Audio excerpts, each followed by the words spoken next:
क्या होगा? आपको बरकत मिलेगी। फिर अनाज में कमी नहीं, कपड़ों में कमी नहीं, रहने में कमी नहीं, बाल बच्चे सब आपके स्वस्थ, और आप भी, माँ बाप भी स्वस्थ रहोगे। जो भी परिवार में भाई बंद होगा सब स्वस्थ हो ही सकता।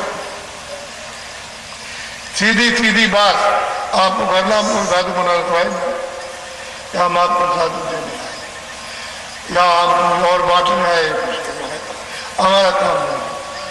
हमको तो सही और सच्चा आपको बोध कराना। ये काम करो आप, अगर सबके सब करने लगो तो 2 बरस के अंदर सारा देश बदल जाए। लेकिन आपने धोखा दिया, बेईमानी की, चोरी की, ठगी की और मारा और कत्ल कर दिया और उसको ढपकाया रात को दिन को उसको ले लिया और ये सब जमा करते रहे। तरकीब से उसने इसमें बंद किया तो ये खाली था। और जितना सामान तुमने इसके लिए जो जमा किया था वो तो सब वो पड़ा। एक भी जरा सा भी कोई कण या जर्रा आपके पास नहीं।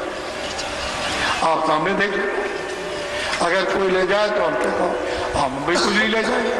हमको भी जाना है, हमारी 97 साल की उम्र हो गई तो हमको तो जाना ही, हमारे पास तो कुछ है नहीं। उसको सोच लीजिए अच्छी तरह, कुछ अपना काम करते ईमानदारी मेहनत के साथ तो आज सब फल आपको मिल जाता, शारीरिक सुख भी आपको मिल जाता और जीवात्मा जाग जाती तो प्रभु को भी प्राप्त होता। लेकिन वो काम नहीं किया तो फिर से आपको बताया जाता कि आप इसको समझ लो, अभी कर लो तो अच्छा रहेगा, और इस समय निकला जा रहा तो फिर जाने वाला कुछ नहीं, फिर तो सजा मिलेगी आपको। पहले सजा, अगर तुमने कुछ जीवन में पुण्य भी किया है तो वो जमा रहेगा।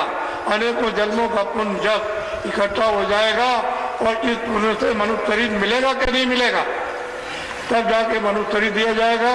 उस पर उतना ही ब्याज लगेगा, पुण्य पर उतना ही ब्याज लगेगा और देखा जाएगा कि छोटा मोटा काम नहीं तो पाप करोगे उसमें भी ब्याज लगेगा, दोनों में ब्याज लगता है। जैसे यहाँ ब्याज रुपया पैसा सामान देने पर लेते हो, ऐसे ही वो जो कर्म करोगे मित्रों उस पर आपको पुण्य पर भी और पाप पर भी ब्याज है और सबका वसूल करेगा। वहां नरक पहुंच है, फिर लिया करके पशु पक्षी जल के जीव थल के जीव में इसमें बस करेगा और तरह तरह की यातना मिलेगी। वो योनियां भोग योनि, ये योनि जो है वो कर्म योनि, ये प्रभु को प्राप्त कर सकती है। इसमें साधन दरवाजा और उसमें कोई साधन दरवाजा नहीं है, वो कोई साधन और प्रभु का खुदा को नहीं करता। इसमें करो तो जीवात्मा को जगाओ और ये जिस्मानी सच्ची इबादत अपनी रूह से उस खुदा की करो।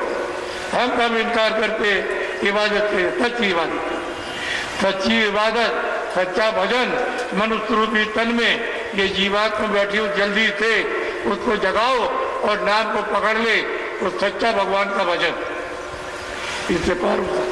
क्योंकि सब्जी तो ले आए और नाम ही वापिस तक ले जाएगा। वो आपने छोड़ दिया, जब ये करने लगे तो छूट गया और रास्ता बचा। तो ये सब जमा हो गया तो जीवात्मा दब गई, आंख बंद हो गई, कान बंद हो गए।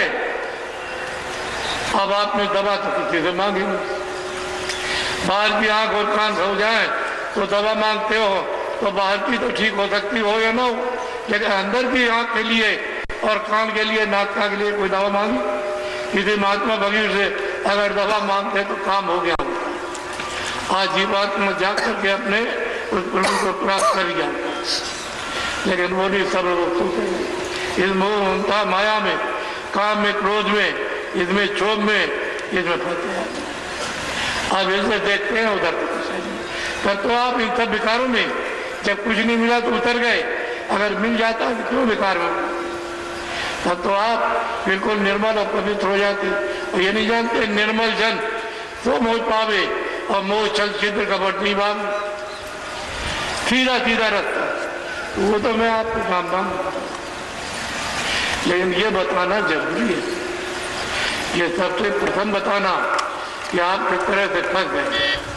जब नाम पकड़े थे तो धीरे धीरे करके कम करते गए और इधर आसक्ति को, मन को, बुद्धि को, चित्त को लगाते गए और जाकर के फंस गए। उधर से जो पाप पुण्य जमा हुआ, पर्दा वो जीवात्मा को दबाकर आंख और कान बंद कर दिए और सामने का दरवाजा था स्वर्ग का। और स्वर्ग तो सबको मरने के बाद मिलेगा, जिंदा में तो कोई कहता नहीं। और जो सुनाते हो कथा वार्ता, वो जो पढ़ा हुआ सुना देता, आपको कुछ देता तो है नहीं। और तुम सुनते रहते हो, तुमने कुछ पाया नहीं, तो यही फिर कहा जाता है कि मरने के बाद मिलेगा। और सबने कहावत कर ली। तो मैं तो ये पूछता हूँ कि जब स्वर्ग तक चले गए तो किसी की चिट्ठी तो आई होगी कि मैं स्वर्ग पहुँच गया हूँ और तुम भी चले जाना। तो किसी की चिट्ठी आई नहीं और तुमने स्वर्ग देखा नहीं, लेकिन कह दिया मरने के बाद। अरे जिंदा क्यों नहीं देखते? जब दरवाजे पर बैठे हो, आँख तुम्हारे पास तीसरी है, कान तीसरा है और नाक तीसरी है। दो आंख शरीर में, दो कान शरीर में, दो नाक। ये शरीर के ये खराब हो जाते हैं तो हो गए खराब, लेकिन जीवात्मा की आँख कर्मों से खराब हुई। जो तुमने कर्म किए वो जरा सा तुम नाम को, शब्द को, आवाज को, कलमा को, आयतों को पकड़ो तो उधर से धारा आने लगे, सब साफ, न पाप रहेगा न पुण्य। ऐसी धारा अगम की सदगुरु दई बताए, अगर वो सदगुरु उस धारा को बता दे और जीवात्मा को जोड़ दे, तब कोई पाप रहने को पुण्य नहीं, न पाप रहेगा न पुण्य रहेगा। तो मनुष्य शरीर पाओ के ऊपर जाओ। जब पुण्य पाप यहाँ रहने का नहीं है तो सब ऊपर जाओ, तो वही काम करो कि हम ऊपर चले। उसके लिए हम आपको नाम दान देंगे, अभी देंगे, उसका कार्य नहीं। अब आपको मालूम हुआ कि कोई साधु नहीं बनाना, कोई काम नहीं छुड़ाना, कपड़े नहीं छुड़ाना, मकान नहीं छुड़ाना, खाना पीना नहीं छुड़ाना, सब काम करो ईमानदारी, मेहनत, जिससे उसकी दुआ और आशीर्वाद मिल जाए, बरकत शुरू, जिससे आपकी सब कमियां पूरी हो जाए सब, और सही रास्ते बना। और रास्ता बड़ा सुलभ है घर में रहकर। अभी कल मैंने बताया कि तुलसीदास जी ने घर में रह करके घर ही में, और घर ही में रहे और भीड़ लगने लगी और गांव-गांव के ताले सब मैं बाल बच्चों के बंद होने लगे, सब दर्शन को जाने। इसी कलयुग में अभी 700 बरस पहले सब के सब जाने, ऐसा नहीं।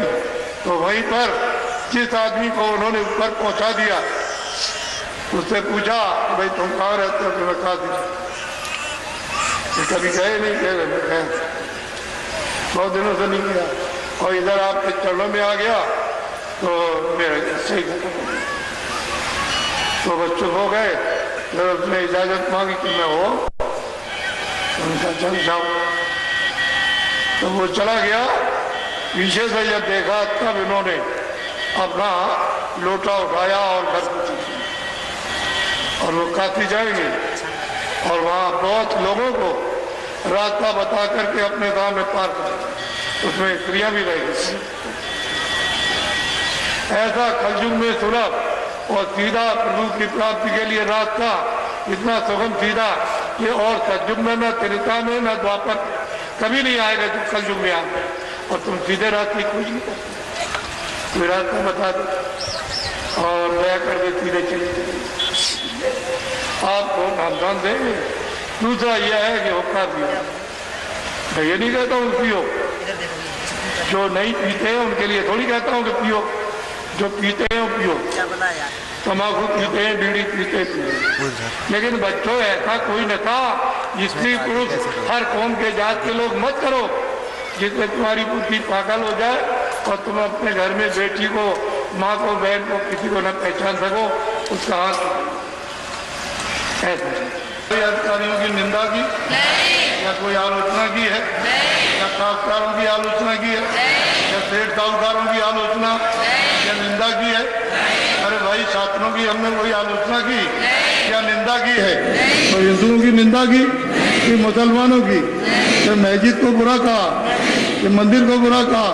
अरे भाई, राजनेता की कोई बुराई की है, कोई आलोचना की? तो बस इसी को पकड़ो, दिन में करो काम अपना ईमानदारी मेहनत के साथ, जिससे